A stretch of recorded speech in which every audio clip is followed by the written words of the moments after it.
Good day, students.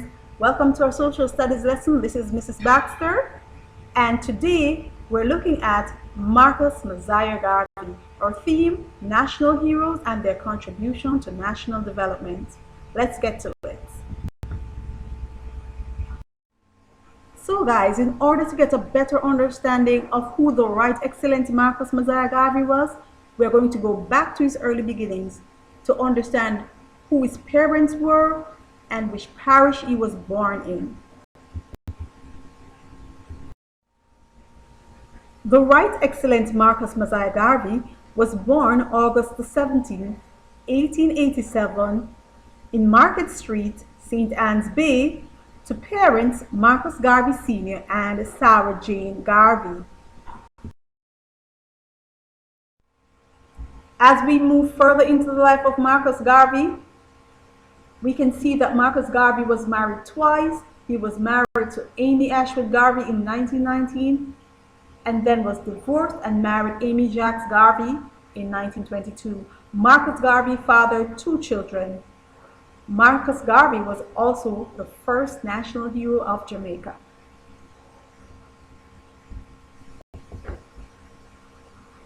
Marcus Garvey's educational life stemmed from infant school to elementary school. He briefly became a student at the Birkbeck College in London. He was also a printer, and he established a newspaper known as the Garvey's Watchman and joined a political body in 1909 known as the National Club. Now that we have looked at Garvey's early life, let us look further on his development in his career path. He was a printer, a public speaker that spoke out on Black nationalism and Pan-Africanism. And what does that mean? Black nationalism was speaking to self-government for blacks, and Pan-Africanism was speaking to the unification of the African countries. He was also a trade unionist, and he took a lead role in the 1908 print workers' strike. These were the areas of interest to Marcus Garvey: public speaking, print media, politics, and trade unionism. Marcus Garvey was often referred to as a man ahead of his time, and this meant that Marcus Garvey was able to see what colonialism was doing to the black man, even when others didn't even realize it in that time. And he thought of very novel solutions to the problems faced by the black race.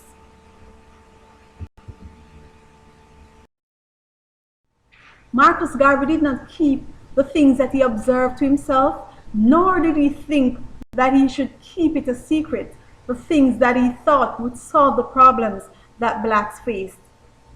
He spread his message far and wide through public speaking activities. He also established businesses to keep black people economically independent.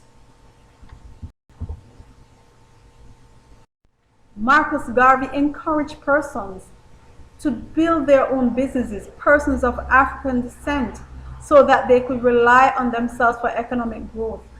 He encouraged self-reliance among black people.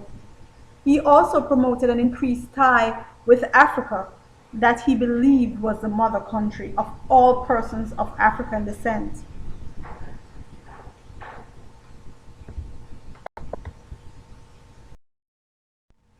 Marcus Garvey promoted an end to colonial rule across Africa, and that was called Pan-Africanism.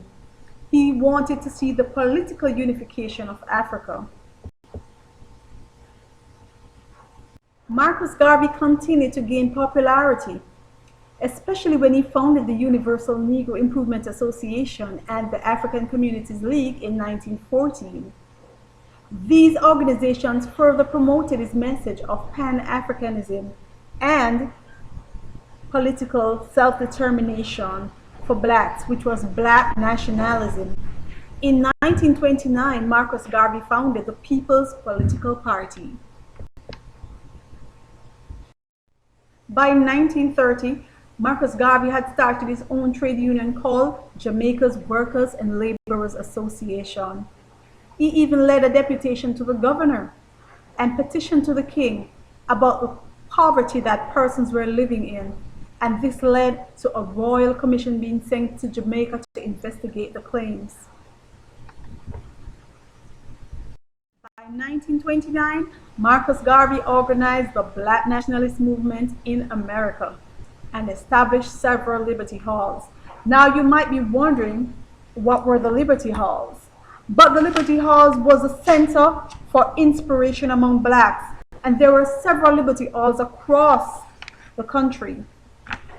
The UNIA workers gathered at a Liberty Hall in their communities to participate in plays, concerts, dances, adult and children's choir, and even a famous play, The Slave Ship, was actually conducted at the Liberty Hall. In 1927, there were 1,400 Liberty Halls across the world.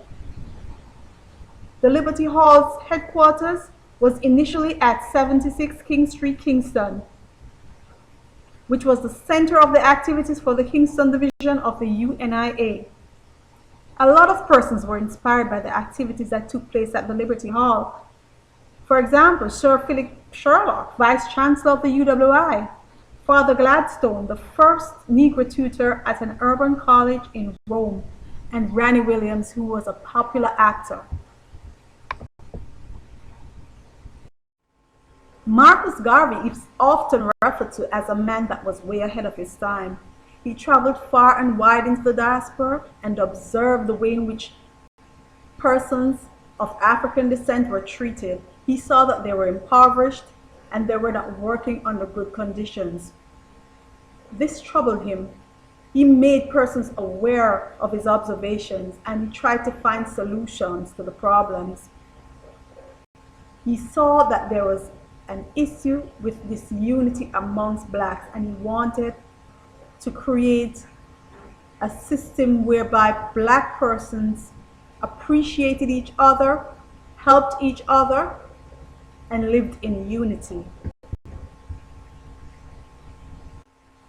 Marcus Garvey went as far as establishing his own shipping company, and that was very unusual for a black person. It's sad to say that the plan was aborted because he was tricked by unscrupulous persons. He bought ships that were old and he didn't know, but his intentions were good because he planned on allowing persons to move freely to Africa to help develop the mother country. He moved further to develop his own print media, The Black Man and The New Jamaican. As we said before in previous slides, one of Garvey's passion was for the economic growth and development of blacks. In that regard, he established the Negro Factories Corporation, and of course a chain of establishments were developed: grocery stores, restaurants, steam laundry, and this chain of economic enterprise provided a lot of job opportunities for blacks. Jamaica lost a stalwart leader when Marcus Garvey moved to London in 1935. He later died in 1940 in London, and his body was returned to Jamaica in 1964, where he was laid to rest at the National Heroes Park in Kingston. I am down to the activity session, and we have 5 questions here. What was the motto of the United Negro Improvement Association and what it meant? Marcus Garvey was often called the Moses of black people. What do you think he was why do you think he was referred to in that way? And identify ways in which Marcus Garvey contributed to Jamaica's national development. It was often said that Marcus Garvey was sold out for rice. Write in your notebooks what this statement would be referring to, what point in time in history would it be referring to. You are also asked to describe an activity or current situation that is happening in our present day society that would displease Marcus Garvey, and you're to use evidence from one of his quotes to support your point. We're down to our reading sources, and here I have 2 books that should help you get on your way to understanding more about Marcus Garvey. We have Social Studies for Grade 7, Living Together by Bell Coates, as well as Jamaica, Living Together in Society by Winklet Brown.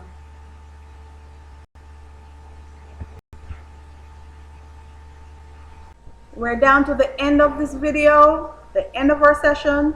If you have learned something, hit the like button. Remember to subscribe. Upload your work to genstudies1culture@gmail.com. You can go ahead also and inbox any questions that you might have to the email address. Take care of yourselves. Remember to wash your hands. Bye for now.